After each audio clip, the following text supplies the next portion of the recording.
आपने कॉकरोच का कमाल तो देख लिया जंतर मंतर पे। आज तक पानी पीने लायक नहीं बचे हमारे गृह मंत्री अमित शाह जी। हालत खराब है उनकी। तो अगर कुत्ता पार्टी भी कूद गई मैदान में तो फिर क्या होगा, इसका अंदाजा आप लगा लीजिए।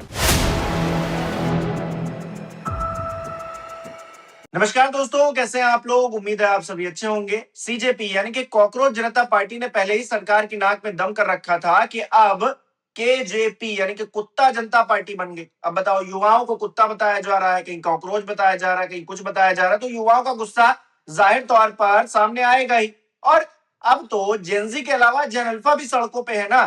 जो पत्रकारिता मेन स्ट्रीम मीडिया को करनी चाहिए, अब वो इन्फ्लुएंसर्स कर रहे हैं। जो हालात देखने को मिल रहे हैं सोशल मीडिया पर तमाम स्कूलों के इस देश के, वैसी तस्वीर तो आज तक कभी नहीं देखने को मिली या फिर उभर कर सामने नहीं आई। वो दयनीय दशा स्कूलों की, उसमें बच्चे कैसे पढ़ेंगे, ये सवाल लगातार पूछा जा रहा है और सरकार के पास जाहिर तौर पर इसका जवाब नहीं है, क्योंकि सिर्फ भोपू बजाया गया है, सिर्फ अपनी तारीफों के कसीदे पढ़वाए गए हैं, मंचों पर खड़े होकर बड़ी बड़ी बातें की गई हैं। कभी हम 2020 में कुछ कर देंगे, कभी हम 2025 में कुछ कर देंगे, कभी जब 100 साल पूरे होंगे आजादी के तब कर देंगे। ऐसे वादे सिर्फ किए गए हैं और किया क्या गया है वो हम देख रहे हैं। ऐसे में जो हालात हो रखे हैं उनमें क्या भारतीय जनता पार्टी पूरी तरीके से बैकफुट पर है और क्या दूसरा ऑप्शन तैयार भी हो रहा है। करेंगे बात। केपी मलिक जी वरिष्ठ पत्रकार हमारे साथ जुड़े हैं। सर, बहुत बहुत स्वागत है आपका। बहुत बहुत धन्यवाद हिमांशु जी, आपका भी और हमारे दर्शकों का भी बहुत बहुत धन्यवाद, आभार। सर, हिमांशु जी, सबसे पहले मैं, जो नेपाल में एक बड़ी दुर्दांत घटना हुई है और बहुत बड़ी प्राकृतिक घटना हुई है, अब जो लोग उसमें काल कवलित हो गए उनके परिवार को, उनको श्रद्धांजलि अर्पित करना चाहते हैं और भगवान से प्रार्थना करते हैं कि जो लोग बच गए हैं वो जल्द से जल्द अपने घर पहुंचे और वहां पर सब स्थिति सामान्य हो, इसकी कामना करते हुए ईश्वर से प्रार्थना करता हूँ जी। जी। सर, एक तो सीजेपी थी, कॉकरोच जनता पार्टी, जिसने मंत्री जी का इस्तीफा ले लिया। गृह मंत्री जवाब नहीं दे पा रहे हैं, प्रधानमंत्री भी कुछ बोल नहीं पा रहे हैं, क्या हाल है हम देख रहे हैं। अब बिहार में एक केजेपी बन गया, कुत्ता जनता पार्टी, और ये भी इन्हीं की नाकामी की वजह से बन गया। और ऐसे बहुत सारे बच्चे, जेनजी हो या फिर जेन अल्फा हो, वो भी सामने आ रहे हैं। अपने स्कूल में हमें शिक्षा मिलनी चाहिए, अपने हक की आवाज बुलंद कर रहे हैं। तो हो क्या रहा है इस देश के अंदर?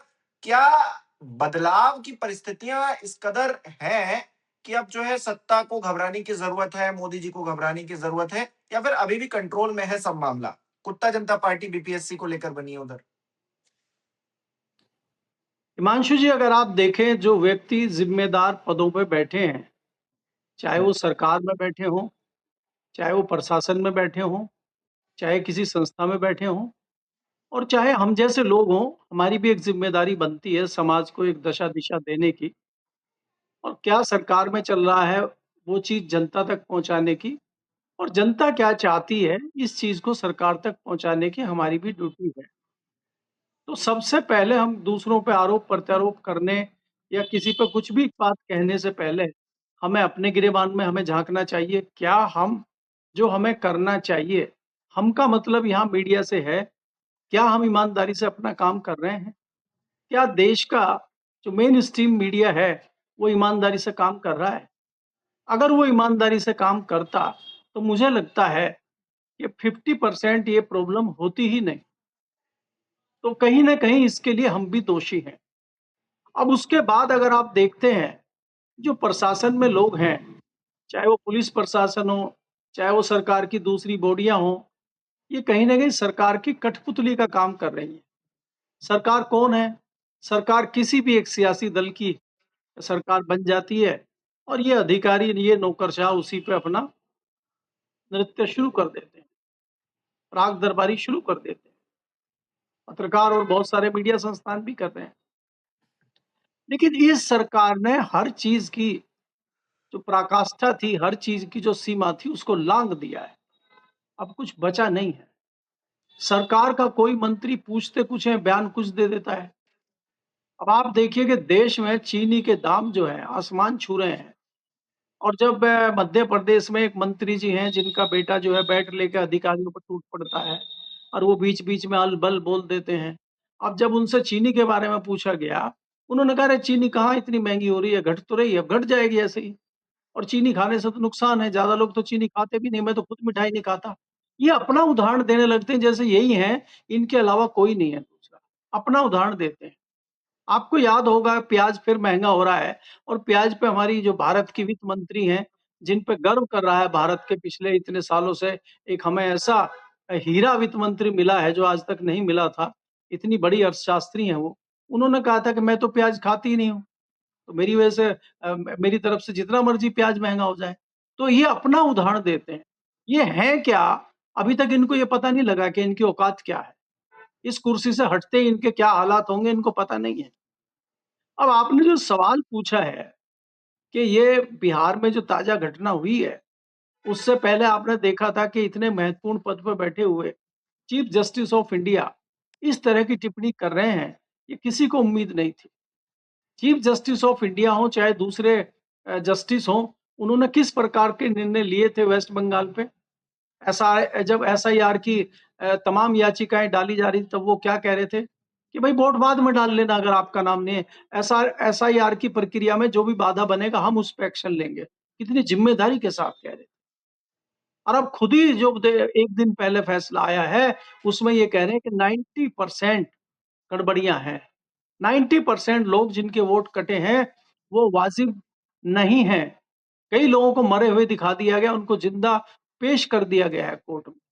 तो बेशर्मी देखिए, अब ये कह रहे हैं हम इसमें देखते हैं कुछ करेंगे। अब क्या करेंगे आप? या चुनाव दोबारा कराएँगे? तो ये नूरा कुश्ती देश में चल रही है और इससे लोग आहत हैं कहीं न कहीं। जो पुराने लोग हैं, जो 40 प्लस 30 प्लस हैं, वो कुछ कर नहीं पा रहे हैं और अब इन युवाओं के जब गले तक पानी आ गया है, ये युवा सड़कों पे उतरे हुए हैं। इसी तरह की एक घटना कल पटना में हुई और उसी के मद्देनज़र आज सुबह से वहाँ पे आंदोलन चल रहा है और युवाओं ने एक कुत्ता जनता पार्टी के नाम से एक संगठन बना दिया है। जिस प्रकार से कॉकरोच पार्टी की स्थापना हुई थी, उसी तरह से उन्होंने कॉकरोच पार्टी की तर्ज पर कुत्ता जनता पार्टी बना के वो मोर्चे पे उतर गए हैं और उन छात्रों का कहना ये है कि अगर इसी तरह से हमारा अपमान होगा, उसी अपमान को हम गले में डाल के इनके साथ लड़ने का काम करेंगे और हम इनको छोड़ेंगे नहीं। कॉकरोच तो खाली डराता है, कॉकरोच को तो देख के कई लोग डर जाते हैं, वो तो नुकसान इसी तरह किसी को नहीं पहुँचाता। लेकिन कुत्ते को अगर ज़्यादा तंग करोगे तो वो कई बार भयंकर काट लेता है हुँ। और फिर दर्जनों इंजेक्शन लगवा के भी आपका काम नहीं चलता। तो कुत्ता ज़्यादा खतरनाक है। तो ये देश में जो एक इस तरह की परिणति शुरू हो गई है कि आप पहले गड़बड़ियाँ करो, आप पहले चोरी करो, आप अपनी ज़िम्मेदारी को ईमानदारी से ना निभाओ और जब कोई सवाल उठाए, जब कोई बात करे, तो उस पे इस तरह की टिप्पणी कर दो, जिससे आपका अहम और अहंकार झलकता हो। अब आप जब अहंकार और अपना मद दिखाते हैं, तो सामने वाला जो दोषी भी नहीं है, जो इस चीज़ का अधिकारी है, जो उसका दबा के आप बैठे हुए हैं, तो कहीं न कहीं उसको गुस्सा आना वाजिब है। अब आज आप हुँ। देख रहे हैं कि ये चाहे छात्र हों, चाहे युवा हों, ये क्या माँग रहे हैं आपसे?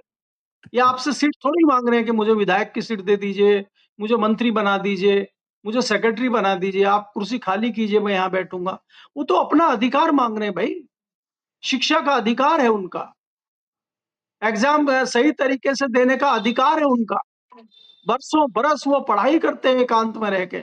उनके परिवारों को, उनके माता-पिता को कितनी तकलीफ़ें होती हैं, कितनी वे उनको मेहनत करनी पड़ती है और आप उनके साथ मज़ाक कर रहे हैं। आप पर्चे लीक करके फिर कहते हैं दोबारा दे लेना, क्या हो गया? तो ये क्या हो गया उसको पता है जिसने कभी परीक्षा दी हो। ये तो सारे अनपढ़ घूम रहे हैं, सारे चौथी फेल हैं ये तो। तो ये क्या बताएँगे कि पढ़ाई की क्या वैल्यू होती है? तो कहीं न कहीं ये युवाओं के और इन छात्रों के दिल पे आघात है और उस आघात से आहत होके ये इस तरह का कदम उठा रहे हैं कि कहीं कॉकरोच पार्टी बन रही है, कहीं कुत्ता जनता पार्टी बन रही है और अगर यही जानवर ही घेरेंगे, तो ये जानवर बन के ही इनको घेरेंगे। आपने कॉकरोच का कमाल तो देख लिया जंतर-मंतर पे। आज तक पानी पीने लायक नहीं बचे हमारे गृह मंत्री अमित शाह जी। हालत खराब है उनकी। तो अगर कुत्ता पार्टी भी कूद गई मैदान में, तो फिर क्या होगा? इसका अंदाज़ा आप लगा लीजिए। जी। हुँ। अच्छा सर, एक तरफ ये आंदोलन जैसी परिस्थितियाँ देश में हर जगह से, मतलब ऐसा नहीं है कि किसी एक राज्य को आप कह सकते हैं या किसी एक शहर को कह सकते हैं।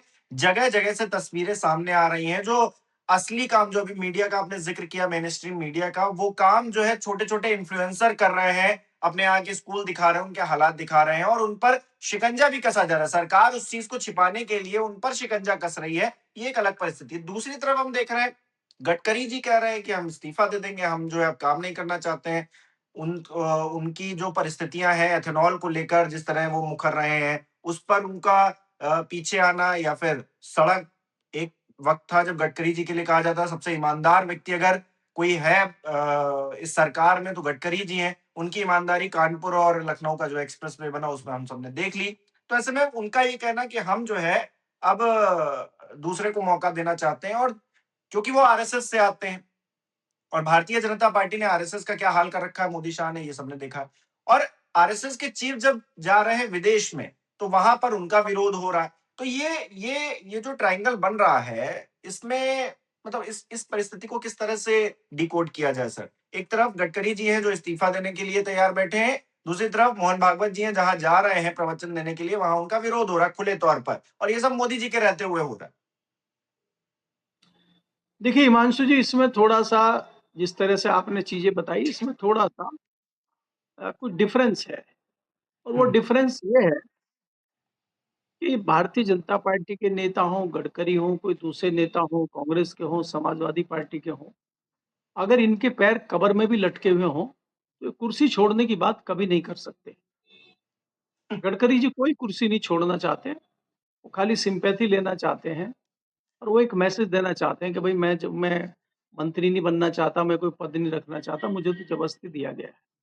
उन्होंने जिस कार्यक्रम के संबंध में वो अ, अपना वक्तव्य दिया है, अपना भाषण दिया है, वो किसी एक संस्था में दे रहे थे और उस संस्था की ज़िम्मेदारी भी शायद उन पे है, उसको छोड़ने की बात कर रहे थे वो। वो मंत्री पद की छोड़ने की बात नहीं कर रहे। अभी आप पूरे देश को एथेनॉल में धकेल के अब आप खुद निकलने की बात कर रहे हैं, तो जनता कैसे छोड़ेगी आपको? क्योंकि ढिंढोरा तो पीटने का काम आपने ही किया था। अब आप कह रहे हैं कि मेरी ज़िम्मेदारी नहीं है, तो तेल मंत्री का काम है। तो तेल मंत्री हम्म, तो थे नहीं आप। चलिए रोड मंत्री, तो रोड का ही बता दीजिए। कौन-सी ऐसी रोड है जो धँस नहीं रही है, जिस पे गड्ढे नहीं बन रहे हैं? 12,000 करोड़ रुपए की लागत से दिल्ली देहरादून एक्सप्रेसवे बना है। उस पे भी तमाम जगह गड्ढे हो गए, सड़कें धँस गई हैं। तो ये क्या हो रहा है देश में? तो आपने तो अपना भी काम ईमानदारी से नहीं किया। अब तो आप दूसरों पे भी बहाना नहीं लगा सकते कि मेरा मंत्रालय नहीं है वो। और हम्म, किसने कहा था आपको ढिंढोरा पीटने का एथेनॉल का? तो आप ढिंढोरा पीट रहे थे, उसका खामियाजा आप भुगत रहे हैं। और दूसरी बात ये है कि जो मीडिया है, सोशल मीडिया है, खासकर भारतीय जनता पार्टी का आईटी सेल है, वो तो गुजरात लॉबी के इशारे पे आपकी खिंचाई करता ही रहता है।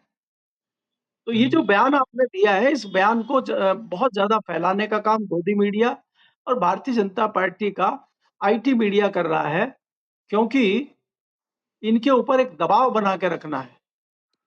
ये भी घेरने की एक रणनीति है गुजरात लॉबी की गडकरी को। गडकरी जी जानबूझ के कुछ ऐसी चीज़ें कर देते हैं जिससे वो केंद्र में रहें और बाद में उनको ये लगे, आरएसएस भी ये कहे कि भाई देखिए मेरे पीछे ये पड़े हुए हैं आरएसएस वालों, आप अब देख लो। बहुत सारी हम्म, चीज़ें ऐसी हो, हालाँकि अंदर ही अंदर बहुत सारी चीज़ें चल रही हैं। कुछ चीज़ें ऐसी हैं जो हमें पता है और कुछ चीज़ें ऐसी हैं जो हमें भी नहीं पता है कि क्या चल रहा है। लेकिन ये निश्चित रूप से मैं कह सकता हूँ कि भारतीय जनता पार्टी में बहुत कुछ बड़ा होने वाला है। जैसे मैंने पहले भी आपको याद दिलाया था कि सत्ता का जो त्रिशूल वाली बात थी, वो सत्ता का त्रिशूल अब उस पर छीना-झपटी चल रही है कि त्रिशूल किसके हाथ में होगा। अब त्रिशूल हम्म, का जो है, त्रिशूल टूट गया है, त्रिशूल के 3 शूल अलग-अलग हो गए हैं। अब किसके पास कौन-सा शूल रहेगा, किसके पास कितने शूल रहेंगे, किसका एकाधिकार रहेगा कि नहीं रहेगा, अभी इसका भी निर्णय होना बाकी है, जो बहुत जल्द आपको दिखाई देगा। तो बहुत हम्म। सारी चीज़ें हैं जो आपके सामने आनी बाकी हैं। अच्छा, जी। उत्तर प्रदेश में भी सर जो हालात चल रहे हैं, सबसे ज़्यादा ढिंढोरा पीटा जाता है कानून व्यवस्था का, हम ठोक देंगे, हम गर्मी शांत कर देंगे, हम माफियाओं को मिट्टी में मिला देंगे, सब कुछ चल रहा है। और इधर तो लगातार गोलियां चल रही हैं, धमाधम गोलियां चल रही हैं। आपके उधर ही एक जो हरियाणवी सिंगर थे, उनकी गोली मारकर हत्या कर दी गई, गैंगवार शुरू हो गई। योगी जी तो जिसने जिम्मेदारी लिया वो कह रहा है कि मैं किसी को नहीं छोड़ूंगा अगर वो चलेगा ऐसे वैसे। और लखनऊ में हम देख रहे हैं एक केस हुआ जहां पर एक मौलाना की हत्या हो गई, तो उसमें जो है 6 दोषी पकड़े, 3 छोड़ दिए गए। फिर वो माला पहनाकर अपनी रील बना रहे हैं, काफिला निकाल रहे हैं, घर आ रहे हैं। पुलिस कुछ कर ही नहीं पा रही है। वहाँ जो अधिकारी हैं वो कह रहे हैं कि कोर्ट ने ऑर्डर दिया, हम क्या करें? गजब तमाशा बना रखा है उत्तर प्रदेश में कानून व्यवस्था का, और ढोल पीटते रहते हैं योगी जी। देखिए हिमांशु, अगर आप देखें इसमें कोई दो राय नहीं है कि जो पहले वाला फेज था योगी जी का, और उसमें कानून व्यवस्था की बात पे ही उनको बड़ा फायदा हुआ था, उनकी वोटों में इजाफा हुआ था। लेकिन इस साल जो हम पिछले 1 डेढ़ साल से 2 साल से देख रहे हैं, तो ये लगने लगा है कि वो कानून व्यवस्था के नाम पे शिगुफा चल रहा था, ऐसा कुछ है नहीं। हुँ, पहली बार मैं निश्चित तौर पे कह सकता हूँ कि उत्तर प्रदेश की पुलिस में इतना बड़ा भ्रष्टाचार कभी हुआ नहीं होगा जो फिलहाल चल रहा है। पुलिस सिर्फ लूट-मार कर रही है और वसूली का काम पुलिस कर रही है, इसके अलावा बाकी उसके पास टाइम नहीं है कुछ भी काम करने के लिए। भू-माफिया एक्टिव है। योगी जी मंच पे खड़े होके कहते हैं कि हम किसी गरीब की ज़मीन दबाने नहीं देंगे, और पुलिस ज़मीन दबाने में पूरा सहयोग कर रही है। हमारे पास दर्जनों केस आते हैं, क्योंकि मैं वेस्टर्न यूपी का हूँ और आपने भी वेस्टर्न यूपी का ज़िक्र किया। उस वेस्टर्न यूपी में जो कभी क्योंकि हरियाणा का बॉर्डर पड़ता है और यहाँ पे कुछ लोग अपराधी रहते हैं, वो अपराध इधर दबिश होती है तो हरियाणा पहुँच जाते हैं, हरियाणा में दबिश होती है तो वो इधर शामली, मुज़फ्फरनगर, बागपत के जिलों में आ जाते हैं। तो इन्होंने कहा इन्हें यहाँ पे आपको याद होगा 2017 में जब योगी जी की सरकार आई, तो इनके जो परम प्रिय एसपी थे अमरपाल शर्मा, उन्होंने सैकड़ों मर्डर किए थे। करीब 250 मर्डर उन्होंने यहाँ पे किए थे और बड़े शांति हो गई थी, बदमाश डर गए थे। कुछ बदमाश भाग गए थे दूसरे राज्यों में और काफ़ी दिनों तक शांति बनी रही थी, तो लोगों ने कहा था कि लॉ एंड ऑर्डर सुधर गया है। लेकिन अभी मैं कह रहा हूँ कि 1 डेढ़ साल से फिर वो स्थिति वापस आ गई है और पुलिस कुछ नहीं कर पा रही। क्योंकि पुलिस हो, सरकार हो, उसका ध्यान धार्मिक मामलों में ज़्यादा है। अभी कावड़ आ रहे हैं, अभी जल चढ़ रहा है, अभी शिव यात्री वो शिव महारात्रि चल रही है, तो उसपे जल चढ़ रहा है शिव मंदिर में, तो वहाँ व्यवस्था पुलिस को देखनी है, वहाँ फूलों की वर्षा करनी है भक्तों पे, तो पुलिस उधर बिज़ी है। तो अपराधियों के ऊपर नकेल पुलिस नहीं कस पा रही। मेरे पास सैकड़ों इस तरह की शिकायतें आई हैं कि खेतों में किसानों के जो पंपिंग सेट होते हैं, उनके दूसरे कृषि यंत्र होते हैं, वो चोरी किए जा रहे हैं बड़ी तादाद में। पुलिस में शिकायत होती है, पुलिस कुछ नहीं कर पाती। क्योंकि यहाँ युवाओं में नशा बहुत ज़्यादा आ गया है। युवाओं को रील बनानी है, उनको मोटरसाइकिल चाहिए, उनको फ़ोन चाहिए, उनको खर्चे चाहिए। बिल्कुल सर। बहुत-बहुत शुक्रिया सर हमारे साथ जुड़ने के लिए, तमाम बातचीत के लिए, अपने विचार साझा करने के लिए। हमारे दर्शक किस तरह से सोच रहे हैं इन विषयों को लेकर, कमेंट करके अपनी राय बता सकते हैं। बहुत-बहुत शुक्रिया ये वीडियो देखने के लिए, लाइक और शेयर कर दीजिएगा। हमारे चैनल को सब्सक्राइब नहीं किया तो वो भी ज़रूर कीजिएगा। आप हमें सहयोग भी कर सकते हैं ज्वाइन बटन पर क्लिक करके। बहुत-बहुत धन्यवाद।